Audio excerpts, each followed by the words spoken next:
Shares for beginners. Phil Muscatello and Finpods are authorised reps of Money Sherpa. The information in this podcast is general in nature and doesn't take into account your personal situation. When the market goes crazy, like it did in COVID, sometimes both bonds and stocks can be affected, but they often move in opposite directions over the long term. And the reason that this happens is because they're affected by different things. So touching on bonds, interest rates are important, how safe the bond is to be paid back is important, expectations for pricing going up is important. By having both bonds and stocks in your investments, you can kind of lower the overall risk of your portfolio. So it's like having a safety net around a trampoline to protect your money. G'day and welcome back to Shares for Beginners. I'm Phil Muscatello. In some of our recent episodes, we've been talking about risk and what it means for your portfolio construction. You might have heard about the risk curve that shows the relationship between risk and return. Today, we're going to be talking about fixed income and its place in a balanced portfolio with Gaby Rosenberg from the Blossom app. G'day, Gaby. How are you? Very good. Thanks for having me. Thank you very much for coming on. I always like looking into all these little nooks and crannies of the finance industry and fixed income. Some listeners might know that I go on about this a little bit too much, but I think it's worthwhile knowing about. Gaby is the co-founder of the Blossom app, a fund that gives investors access to fixed income fund securities. Gaby is an advocate for social responsibility and women in tech and finance. Gaby previously worked in a range of operational roles across multiple leading tech startups. So tell us a bit about yourself, Gaby, about you and your background. Thanks, Phil. So I'm the co-founder of Blossom app, as you mentioned. A little bit about me is I'm a twin. My sisters are actually also twins. So we're two sets of girl twins in my immediate family. It always comes in handy as a bit of an icebreaker or a fun fact about me. And then... Are you in one of those families where they say, oh, why doesn't Dad ever say anything? Yes, that's exactly us. Well, it depends where you are, but no, more or less, it's mum that runs the house, that's for sure. So my sister, Ali, and I, as you mentioned, we launched Blossom in 2021, and we had the aim to democratize access to returns from fixed income investments. And then before Blossom, I was working at a couple of different tech startups. So one in the wellness space and then one in the automotive industry, which is both of those were really fast moving early stage startups with really small teams. And that's where I learned a lot of the experience that's helped me today with Blossom. And then whilst nearing the end of a StartMate fellowship in 2020, my sister and I, we identified the opportunity in the fixed income market. And it's 3 years later now, and Blossom is now managing over $45 million. Did you have any experience in financial services before that? I mean, where did the idea come from to look at fixed income as a service, I guess? So I didn't have financial services experience work-wise, but I did study finance at university. I did a commerce degree, as did my sister. And it basically was bred out of COVID. So we were sitting at home, all the family was together, working from home like everyone else was. And we were kind of using the time to get on top of our personal finances. And because our whole family are finance professionals, dad, uncles, cousins, brother-in-laws, everyone, they're always bringing really fresh and innovative ideas for discussion around the dinner table. And one week it was fixed income, and Ali and I jumped on it straight away, and we were figuring out, okay, how do we utilize this as an investment for ourselves? And we would just found high minimums, high fees, long lockups, and it just wasn't an opportunity available to us, even though it was the best opportunity for the time where interest rates were zero and the stock market had crashed and the crypto bubble had burst. And so we were kind of thinking, how can we open this market up for ourselves? How can we open it up for some of our friends and colleagues as well? And then that's where the seeds were planted for the business.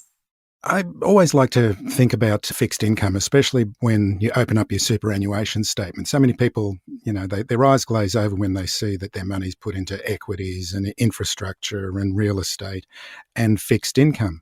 And I just think it's really important for people to understand what it actually means. Do you feel that way as well? Definitely feel that way. Echoing your sentiments for sure. It's super important for investors to stay across what fixed income is. And there's a few reasons for that. One is diversification. It's just very simple. It helps an investor to diversify their portfolio. 2, it can provide a really steady and predictable income stream for investors. And 3 as well, it means that you'll better understand what's in your super fund. That helps you plan for your retirement, and retirement planning is extremely important no matter how old you are. But I think what's important to mention as well is that fixed income isn't a new concept. So you have governments, you have corporations, high net worth individuals. They've been using fixed income for years. And it's one of the first things that we see when high net worth investors, as soon as there's global uncertainty or volatility in the market, they're liquidating their risky assets and then they're allocating to fixed income. So we want to see everyday investors stop being left behind here. And we want to give everyday investors the ability to, when they see a little bit of volatility in the market, to be able to liquidate some of their riskier stocks and move into fixed income as well. So seeking refuge, in other words. Yes, seeking refuge, or the flight to safety, however you want to call it.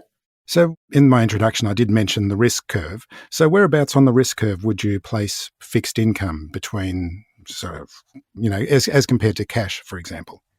So cash generally sits behind a government guarantee. And with Blossom, we don't have a government guarantee, so we don't guarantee any of our returns. But what we do have is a very well-diversified strategy that we believe in. We've also had 100% positive months since inception, and that's inception in 2021. So while we don't have a government guarantee, we do have a couple of key risk mitigation strategies in place. And one of those is our not-so-secret weapon, who's our expert, tried and tested fund manager. His name's Christian. He has an incredible mind. He has 20 years of fixed income experience. He was managing $30 billion under management for the UBS desk. He was heading up the APAC region. And then he went out on his own, and he now has $700 million under management, and Blossom comprises 45 million of that. So that's one key risk mitigator. And then the second one is our underlying portfolio. So the Blossom fund itself is diversified across more than 518 exposures. We have an average rating of the bond portfolio as BBB, being investment grade. So we're ultra conscious of the investments that we're making, and we're extremely happy with our returns to date. Okay, let's dig in just a little bit more deeply into those investments. I'm assuming that it's going to be government bonds, corporate bonds, and so forth would be the majority. Is that the case? Exactly. So we have semi-government, government, and corporate bonds. We have a bit of cash. We have mortgage-backed securities and more. So like government bonds, I mean, that's when a government issues bonds to fund government activity, and they're reasonably highly rated, aren't they? Yes, absolutely. A bond is a way for a company or a government to borrow money from investors. And then in return, the investors are paid interest on the money that they've loaned. So, for example, if we want to talk about government bonds, let's say that the government wants to issue a bond because they want to build a new stadium. They issue the bond to raise money to build that stadium, and then they're going to use me as their investor. So let's say they issue a bond for $1,000, and then they promise to pay me back after 5 years. And then to make the bond attractive, they're also going to pay an interest rate of 5% every year, just to keep things easy. So $50 every year, 5% of my $1,000 investment. And then once the bond reaches maturity, which means the end of the investment period after 5 years, I receive my full $1,000 back, plus I get to keep all the interest from the 5 years as well. So at the end of the day, the government gets to build their stadium. I got my full $1,000 back, plus I get to keep the interest. So it basically just keeps everyone happy. I had a guest once who explained it to me, with investing, you can either own it or loan it. And I guess we're on the loan side of the equation here, aren't we? We are absolutely on the loan side. And presumably then the corporate bonds, they're going to go through different ratings or different quality, aren't they? Yes. So everything is rated. There are research houses who provide these risk ratings, and that makes it easy for me as an investor to understand which bonds have higher risk and which bonds have lower risk before I'm making any investment decision. And it's actually quite simple, because the higher the bond rating, the more likely I am to receive my interest payments and my initial money back, which is called my principal. And the highest rated bonds being the high A's, so A, AA, AAA, and then the high B's as well, triple B. Those are all considered investment grade. And that just means that they have a low risk of default. So you can kind of think of it like an exam. So the high A's and the B's are all really good marks. And I guess the companies that aren't quite so strong are going to be paying a higher rate of return, but there'll be an increase in the risk involved. Absolutely. So the lower rated the bond is, you need to make it worth the while for the investor to want to make that investment. So it's generally going to be higher risk, but the return will be higher as well. And presumably the same thing works for governments as well. Some governments are more risky than others. Absolutely. Absolutely. The Australian government is AAA rated, and that's deemed because we don't think the Australian government is going into liquidation anytime soon. So it's generally not going to be the highest return, but it's a very safe bond. Fingers crossed. Fingers crossed. Yes, we could find ourselves with insurmountable debt like the US government one day, but boy, I hope that doesn't happen. Are you confused about how to invest? Life Sherpa can ease the burden of having to decide for yourself. Head to lifesherpa.com.au to find out more. Life Sherpa, Australia's most affordable online financial advice.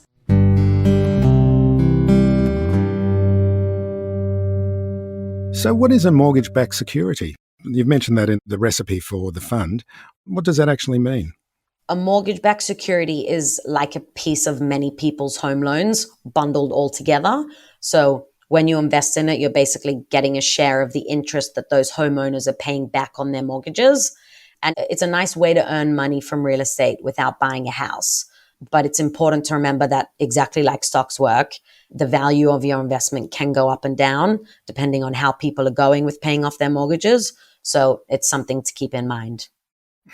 Yeah, you can invest in real estate and not have to pay any maintenance as well, which is great. Unheard of. That's right. So I just wanted to hark back. You mentioned your investment manager previously. Sorry, what was their name? Christian. What's Christian actually doing? Like, I'm presuming it's not like being a stockbroker and trading stocks every day in and out. He's going through a process of choosing which of these investments are going to be suitable for the fund. Give us a little bit of an insight into how that works. So Christian receives the money and he pulls all our investors' funds together.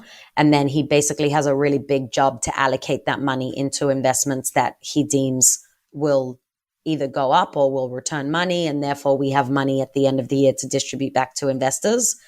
And he has a whole different remit of fixed income tools at his disposal. So as we mentioned before, he has the cash, he has the semi-government and corporate bonds, he has the mortgage-backed securities. And his whole role is to, I guess, try and read the market. So figure out all the different levers in the fixed income market. So it's interest rates and it's inflation and it's volatility across the high risk bonds versus volatility of the lower risk bonds.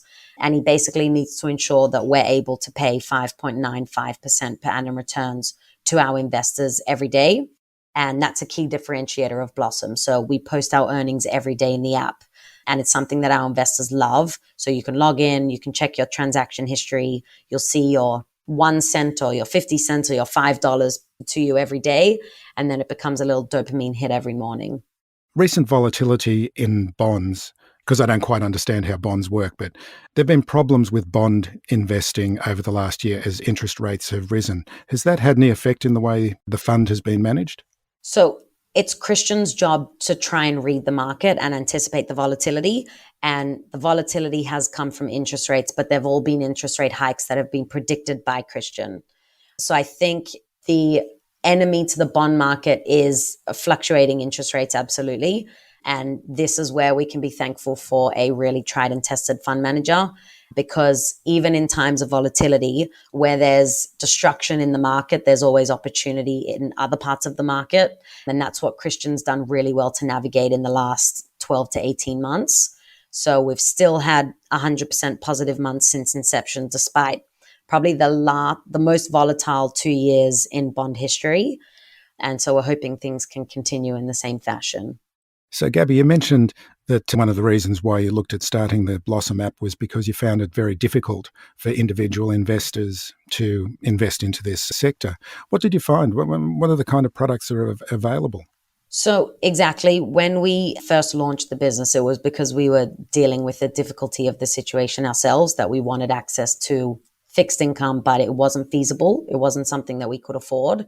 Are there no ETFs that do this sort of thing?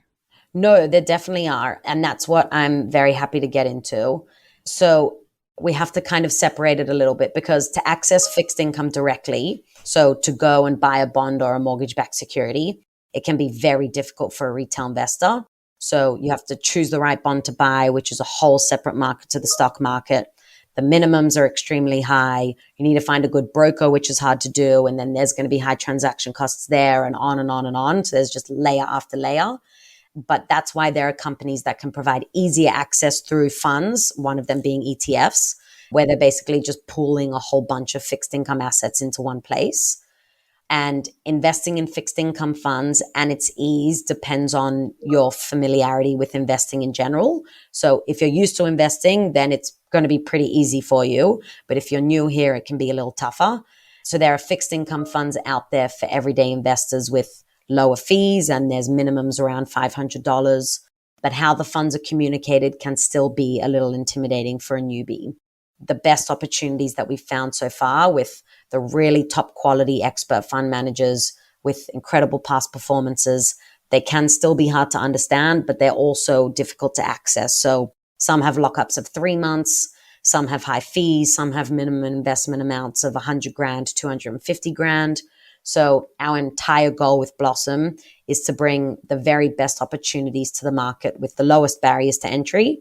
So $5 minimums, we have no sign-up, transfer, or withdrawal fees. And then, as I mentioned before, we're posting your earnings daily as well.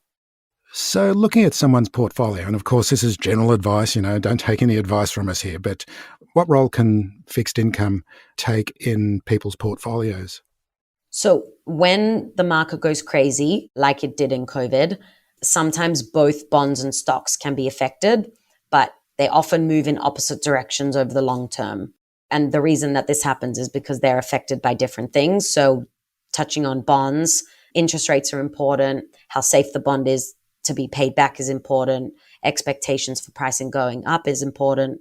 By having both bonds and stocks in your investments, you can kind of lower the overall risk of your portfolio. So it's like having a safety net around a trampoline to protect your money. And a lot of our customer base are using Blossom to save up for their financial goals that are in the medium term. So they understand the targeted earnings we're posting every day, and then it's helping them plan for the next 6 to 18 months. So we see customers use us to meet a goal with a specific date or deadline. So it's a house deposit is the most common, or there's a holiday, or there's a car, there's a wedding. So I think fixed income and using it as a tool for shorter to medium term savings goals are really important. Yeah, it is that short-term thing, isn't it? Because it's no good if you're planning for a wedding or a trip or, something that's 3 years in the future by putting all your money in the stock market, is it? Because that's not the kind of place. You just don't know where the market is going to be in 2-3 years or whatever your time horizon is. Absolutely. Absolutely. Otherwise, with fixed income, I think it gets a bad rap that it's only an asset class for older people. But if you start thinking about these medium-term goals, then I feel like it carves out a really nice space for how you should use this within a balanced portfolio. Yeah. Why do you think it's got that reputation that it's only for oldies? Because they have no time left to take risk is my blunt answer. And so they want to go in the most conservative, most predictable place because it's all about capital protection rather than taking risks on anything. And I think there's a funny rule of thumb I once heard where you should have the same percentage of your portfolio allocated to fixed income as your age. So if you're 60, you have 60%. If you're 70, you have 70%. If you're 20, you have 20%. But it's always something that we've seen high net worths and corporations and governments use no matter what their age is. So we're really keen to see retail investors fall into line in that space. Investing in shares can be fun, but the paperwork isn't. My investing's been transformed since using ShareSite, the best portfolio tracking tool for investing. My portfolios are on ShareSite, and whenever I buy or sell, the trades are automatically recorded. I can see the dividends I'm receiving, and it helps me to work out my asset allocation. ShareSite are extending a special offer to listeners of this podcast, 4 months free on an annual premium plan. There's a 7-day free trial where you can experience the full power of ShareSite portfolio management. Go to sharesight.com/shares for beginners and sign up now for a free trial before taking advantage of 4 free months. That's sharesight.com/shares for beginners. I think it's a wonderful thing, the disruption that's happening now in the financial services space, that people are taking opportunities now and seeing these opportunities and seeing these pain points and the technology is now allowing so many new disruptive kind of businesses do like what you're doing. I mean, you must be very proud of yourself. Very proud, very proud. We do have a long way to go, but I agree with the whole move to democratizing different markets through technology. I think we've seen it work really well for US stocks, Aussie stocks, even in crypto as well. And I think we're in a better place if we can get more sound financial resources into the hands of everyday people and instead of just high net worths. So let's have a deeper look into Blossom. Give us a bit more of an overview of Blossom, how it works. And I wanted to also ask, you mentioned that you can see the interest each day. Does that mean it's compounding daily? So our earnings compound daily and they're posted daily. Blossom is a savings app that targets a 5.95% per annum. And I think I've explained the reason why we started the business to try and democratize fixed income. And how we've done that exactly is we've created the Blossom Fund and we provide access to the Blossom Fund through the Blossom app. And from there, you can download the app, you can transfer your money in, and then we post earnings every day and we compound earnings every day, depending on how much you have in your account. Some of the benefits of the app is no sign-up transfer or withdrawal fees. We have $5 minimum. So if you want to get started with $5 or $500,000, the world is your oyster. And then we post those earnings daily as well. So we have lots of savings functionality within the app as well. We have auto grow, we have recurring transfers, and we're basically trying to help Aussies reach towards their financial goals sooner. What is auto grow? Auto grow is a savings feature within our app. And how it works is, let's say you choose to round up your purchases to the next whole dollar. So if you spend $4.50 on your morning coffee, even though my morning coffee is $5.50 at the moment, which just crushes my soul every morning. But let's say it's $4.50, we'll set aside your spare 50 cents and then you just keep spending as usual and we keep rounding. And then once a week, we'll sweep your roundups to your Blossom account. And then this is basically how we're helping you work towards your financial goals with every purchase. And it works really well for some people where they like to know that they're making consistent contributions towards their goal without even thinking about it. But other people prefer recurring transfers, which we also have in the app. And it means that you can just automate a transfer daily, weekly, fortnightly, or monthly, just based on your preferences. We just launched Blossom for Business. So you can sign up not only as an individual, but also on behalf of your company or your trust or your self-managed super fund. We launched that about 3 months ago, and we've seen a lot of excitement so far from our community, which is very good to see. And we have to date 13,500 customers and $45 million under management. You mentioned community. Is there a community, and are you talking to people that are users of the Blossom app? We're talking to people every day. We have a very engaged cohort. They're very excited at the moment because we release savings challenges every so often. So if you set up a recurring payment of $500 in the month, then we're going to choose a few lucky winners to also give them $500 to top up their payment. So we've gotten good feedback about that. So what's the future looking like for the Blossom app? We have a very exciting year in 2024. We have huge new product and features being released all throughout the year. Our headline product is a new investment option within the app targeting a higher return. So we're very much looking forward to launching that at the end of Q1. But right now we have thousands of Aussies targeting 5.95% per annum and working towards their financial goals. And so if anyone needs more information, you can head to our website where you can download the app. Make sure to read the PDS, the TMD, the FAQs. Our website's blossomapp.com. And also just feel free to get in touch with our team anytime through the live chat or if you have any questions. You're very passionate about women in tech. What do you see as the biggest opportunity for women working in this space? I think the biggest opportunity is the new entrance of like real strong female finance figures that we've seen appear in the last, let's say, 2 to 5 years. I think that for women investors specifically, and this is through data, this isn't coming from me, that the finance space and investing can be really intimidating. There was a study run by ABS and a study run by Fidelity in the US that said something stupid, like 20% of female investors feel too worried to get started because they don't understand any of the lingo. And I think that there's amazing figures in Australian tech as well who are trying to change that. There's a couple different podcasts that are for women by women, like really doing their bit to break down barriers of investing. One I love is called You're in Good Company. And then there's a whole bunch of other female finance groups that are demystifying home ownership, demystifying ETFs, demystifying bonds, demystifying stocks. And I think that that's a really exciting and fantastic place to start for those wanting to begin investing. And it's just really important to understand that it's not as hard as people think. Because I work with a lot of people in the industry, and you see women especially who work often in the marketing arms of these tech startups. And they suddenly have to learn about investing and what's going on in investing. And they go, I didn't realize it was that easy. Not saying it's easy, but it's not as difficult as what they thought it would be. 100%. And I think I also had this trouble when I started investing in the beginning. And I thought that you had to go all in on your Afterpay shares, for example. And I thought it needed to be a $10,000 investment. Otherwise, what's the point? And then I found funds and I was like, wow, here's an opportunity where I can just find a fund manager that I believe in. I can ensure that the risk is similar to the appetite that I have for risk. And then I can start with a $5 investment and build it over time. So I think that was a big learning curve for me as well. And I think the more people that understand that, the more people will feel comfortable to make their first investment and then really take control of their financial future from there. Gaby Rosenberg, thank you very much for joining me with this episode. Thanks for having me. It was great to be here. Thanks for listening to Shares for Beginners. You can find more at sharesforbeginners.com.